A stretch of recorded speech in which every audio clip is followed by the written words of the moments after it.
Olá pessoal, aqui é o professor Evandros e este é o canal Presta Atenção Platão e o tema de hoje é: o ser humano quer conhecer a si mesmo.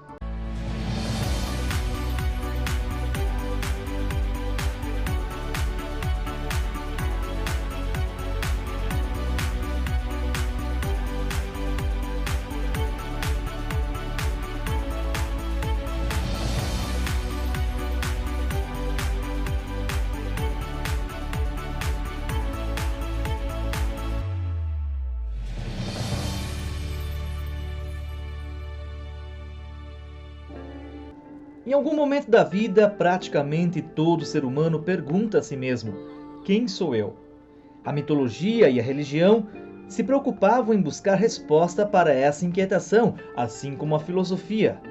A partir das descobertas de Darwin, 1809 a 1882, e de sua teoria evolucionista, no século XIX, um ramo da ciência também se voltou para o tema, constituindo uma nova disciplina: a antropologia.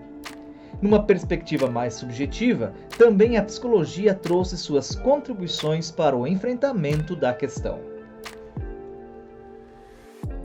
A questão do corpo e alma.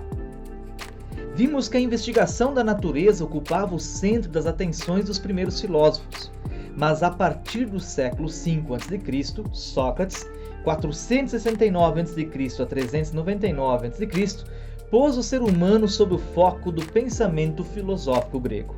Afirma-se que ele adotou como lema de sua prática filosófica a inscrição que ficava no portal do famoso oráculo de Delfos, templo dedicado ao deus Apolo: conhece-te a ti mesmo. Essa inscrição coloca o ser humano como a fonte e o caminho para a obtenção de todo o conhecimento. Seguindo tal máxima, a vida, examinada e investigada por meio da prática filosófica, iria se tornar mais digna de ser vivida. Ainda na antiguidade, dois outros filósofos deram importantes contribuições para o pensamento a respeito do ser humano: Platão, 427 a.C. a 347 a.C., e Aristóteles, 384 a.C. a 322 a.C. Platão afirmava que o ser humano é composto de um corpo físico, material, imperfeito e mortal, e de uma alma, imaterial, perfeita e imortal. Não se pode pensar no ser humano apenas como um corpo, nem apenas como alma. Ele é a ligação indissolúvel entre os dois. Precisaria, no entanto, ser conduzido pela alma, que é onde residem a razão e o pensamento, para que sua vida não se perdesse nas imperfeições do mundo físico.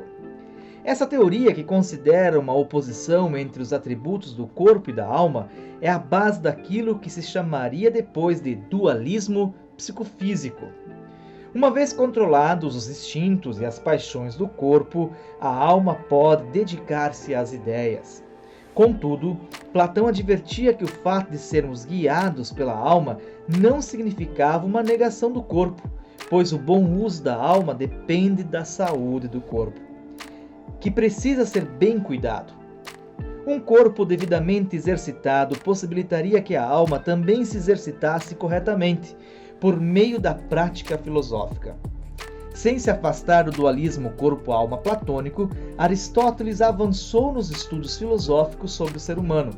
Desenvolveu uma teoria na qual distingue os vários atributos da alma, sendo a razão o mais importante deles. Pode ser encontrada apenas nos seres humanos. Definiu o ser humano como um animal racional e um animal político. Os gregos antigos afirmavam que o ser humano só pensa por meio da linguagem, o que significa que pensamento e linguagem estão entrelaçados. Ao afirmar que o ser humano é um animal racional, também Aristóteles quer dizer que ele é dotado de pensamento e de linguagem. Para designar tal característica, ele usou a palavra grega logos, que significa razão, pensamento, quanto palavra, linguagem. Dessa primeira definição decorre a segunda. Se somos seres de linguagem, se nos comunicamos com aqueles que são iguais a nós, então com eles compartilhamos a vida. Por isso somos seres sociais, seres políticos, que não apenas têm necessidade de viver em comunidade, mas que só realizam plenamente sua humanidade na vida política. A palavra política tem origem no termo grego polis, cidade, e se relaciona ao modo como os gregos conduziam a vida na cidade, por meio de debates, discussões públicas. Animal político, então, seria aquele que só consegue realizar seu potencial no âmbito da polis. Mais tarde, com a expansão do cristianismo, a filosofia esteve estreitamente ligada à religião na Europa. A Igreja Católica utilizava os argumentos filosóficos para reforçar os seus ensinamentos cristãos. O ser humano era considerado criação e instrumento de Deus. Sendo assim, o mais importante era conhecer aquilo que o Criador espera da criatura. A pergunta, então, não era quem sou eu, mas sim como Deus quer que eu seja. Entre os séculos XIV e séculos XVI, a situação começou a se modificar. Era a época do Renascimento, movimento que se difundiu na Europa e que voltou a valorizar as qualidades humanas. Pensadores renascentistas propuseram que o centro das preocupações humanas deixasse de ser Deus, o teocentrismo, e passasse a ser o próprio ser humano, antropocentrismo, como forma de recuperar a dignidade humana. A ênfase no ser humano marcou o Iluminismo, século XVIII, movimento que reafirmou a capacidade da razão em superar as adversidades do mundo. Podemos perceber a importância dada ao conhecimento na enciclopédia, uma volumosa coleção que visava sistematizar todo o saber humano da época e que foi escrita com a colaboração de inúmeros pensadores iluministas. Voltaire foi um dos grandes entusiastas do progresso das ciências, das artes e do suposto avanço da civilização europeia, acreditando que as luzes haviam chegado para acabar com a superstição e o obscurantismo. Com a Revolução Industrial do século XIX, ganhariam formas as preocupações com a desumanização trazida pelas técnicas e com a exploração do homem pelo homem na sociedade capitalista. Assim, a razão ganhava uma posição renovada na filosofia, sendo vista como necessária a crítica dos efeitos de sua própria aplicação.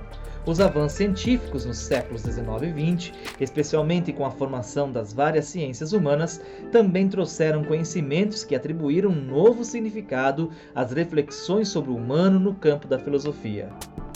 Se você gostou dessa videoaula, não esqueça de deixar o seu like e compartilhar para a sua rede de amigos. Meu muito obrigado, um forte abraço do professor Evandros, até mais!